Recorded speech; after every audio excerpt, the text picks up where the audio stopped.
The importance is to realize your strengths and your weaknesses. I don't need to be worried about finance or how's the rent being paid. Your systems people, your operational people are brokers of time for those who need to be in front of others. And so if you can put them in those positions as a leader, you're going to win.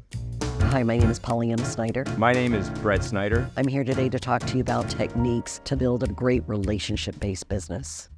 PollyAnna and I both started in 1999. We had a horrible experience buying a house. And Bret and I had both been in sales for a long time. He had been in medical sales. I had worked in the aerospace industry. After this experience, we both looked at each other and said, you know, we could do this. We could put some systems in place, and we could do this and do it in a much better way. When I did activate my license in Montana, the first thing I did was start interviewing people. I went and spoke with people around town. I sought out lenders, I sought out home inspectors, and I sought out different professionals within the business because I know I needed to build that network. I needed to build my cadre of team members. So part of building that network was being able to show people I had my assembled team. And then once I had that team together, that just kind of helped show my strength. I'm really black and white, run by spreadsheets, very pragmatic. I think that that people are wired a different way. Your systems people, your operational people are brokers of time for those who need to be in front of others. There's tons of folks, great salespeople, great brokers in the Engel and Volkers network. They need to be in front of people. So the short joke is if they're behind a computer for more than 2 hours a day, we're all losing money. And so if you can put them in those positions as a leader, you're going to win. I think one of the keys is being able to talk with people with open-ended questions. You don't need to be walking into a room with a neon sign, I'm a realtor. It comes with conversation. People want to talk about themselves. It's pulling information out of them that allows the conversation to naturally flow. Meanwhile, I'm making mental notes. Meanwhile, I'm going to go back to my shop or office, and I'm going to write you a personal note, and it's going to have my business card in it. And then I'm going to follow up with you.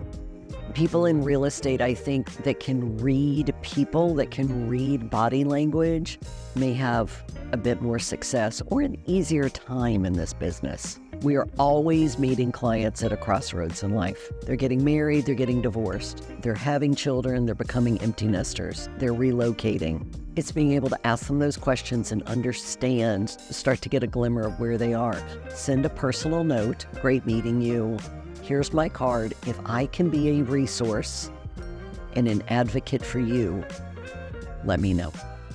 How many times do we get personal handwritten notes? And I've built my business to a point now where about, 91.7% of my business is repeat and referral clients. First and foremost, I want to be an advocate for them. First and foremost, I want to be a resource for them. One of the best ways that you earn a referral is doing a good job for your client. And it's setting expectations up front in the transaction. So one time we sat down and looked at how many steps go into a real estate transaction. And it's about 168 steps. Many times they look at you and they go, there's 168 steps? Yep. That's my job. That's what I'm going to shoulder, are all those steps. I remember in Bozeman, our first database was like 200 people. We'd been there for a couple years. Mostly those people were from youth sports, parents, and these kinds of things. PollyAnna, being Southern, she would always cook at the local elementary school during the Christmas program. She got involved with the Museum of the Rockies, and we got involved with the symphony. I remember her come home one day and he said, I'm going to volunteer for the museum's winter ball, which was called Starry Nights. It was a black tie event at the Museum of the Rockies, which is fairly renowned. What we got is tickets to the event. And who we got to meet was invaluable. Now she actually works for the Museum of the Rockies. She helps them on the real estate transaction, and she works for the board members, and. Because I am a voyeur of social media, I'm watching what other people are doing. What are they posting? Oh my gosh, I forgot their son's getting ready to graduate high school. Look at what they're doing personally in their life. Shoot them a text. Send them a card, something that shows them that you're acknowledging them and that you care about them. So that is one way that social media can be a very, very valuable tool. And my Sphere campaign is very strong. Everyone in my database goes into my Sphere campaign. So maybe they've received an email, maybe they've received a personal note. Now they're in my Sphere campaign and they're seeing me pop up. Maybe they see one of my for sale signs. They're getting touched, somewhere between 17 to probably 25 times a year. They don't always know that they're being touched. And then one day they wake up and they go, oh my gosh, PollyAnna, I just see you everywhere. When they think about real estate, I want them to think about PollyAnna or think about you or whomever. Somewhere there are watermarks and benchmarks on the amount, your capacity, and your bandwidth, right? And we even have this with our managing brokers. Our model is that every shop has its own managing broker, so we have 5 shops. And part of the personality, the character, and the culture of the shop is the bandwidth of the managing broker. So the bricklayer story goes like this. So you're a bricklayer, and you start off, you open a business, and you're at the point where you're laying 500 bricks a day.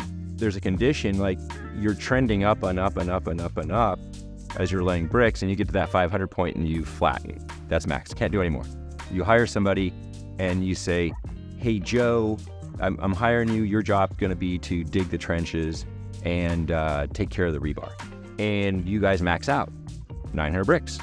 And you move him into helping lay bricks and you find somebody else. So you're more than making enough gross revenue, income, to offset Joe's salary and potentially the new guy, because Joe is now an apprentice bricklayer, if you will. So in the end, if you look at PollyAnna Snyder, the bricklayer, she has a sales apprentice who's very good, and she has a brand manager and a transaction coordinator of her own, right? So she's paying 2 different people out of the number of bricks she can lay to do those jobs so she can do what she does, be in front of clients, right? No one person has all the skill sets to run and build a business successfully. So that's why you've really got to do some self-analysis as to what your strengths are, what your weaknesses are. My weaknesses are far greater than my strengths. I try to focus on my strengths and have other people help me with my weaknesses. We work in a business where you could spend 10 cents for every 9 that you make. There are all kinds of bells and whistles, and this is going to be the new this and the new that, and that's been going on for the 25 years that we've been in real estate. It all boils down to relationship building. They're not going to care how many social media posts you have. They're going to care, can you get them through this transaction and protect them financially and legally? Are you going to get them the best price in the right amount of time? It's not always the quickest amount of time. It all depends upon what someone's why is with the least amount of hassles. That's what they want. Know that you don't know everything. And you have good input to provide an experienced person who might be mentoring you or teaching you. Just don't think you're going to force it upon them, and a year after your mentorship starts, you know everything and you're ready to go, jam yourself into 50, 60, 70 million a year. Probably not going to happen. Realize that you're always learning. Stay a little bit longer, have a bit of patience. Brick by brick, just build your house. At some point over time, it gets critical mass. And when it gets critical mass, then you kind of can't stop the business.